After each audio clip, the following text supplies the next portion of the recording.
here implicates one of the largest scientific granting institutions in the country. So people don't want to run afoul of the NIH, who it seems now is not only connected to the type of research which may have spawned this pandemic, but it didn't follow procedures in place to make sure that a lab leak specifically did not happen. And I'll end with the most troubling part of all of this. It brings really everything full circle. You'll remember the group called EcoHealth Alliance, which facilitated the funding between the Wuhan lab and the NIH. Well, the president of that organization, his name is Peter Daszak. And guess what?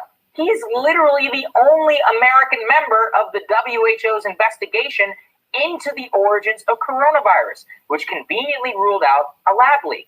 As to why he believes the Chinese when they say that it didn't come from a lab, here's what he had to say to 60 Minutes.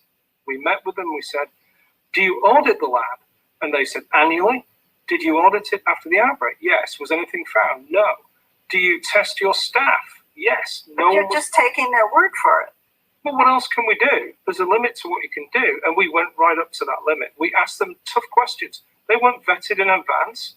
And the answers they gave, we found to be believable, correct, and convincing. So they said they didn't happen, therefore it didn't happen. We believe it. Again, the conflict of interest here is crazy.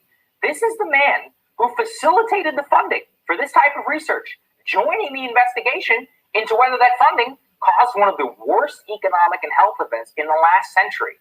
You think maybe he doesn't have a vested interest in concluding nothing came from that lab, that the virus was natural, and therefore the millions of dollars that the U.S. has granted EcoHealth Alliance over the years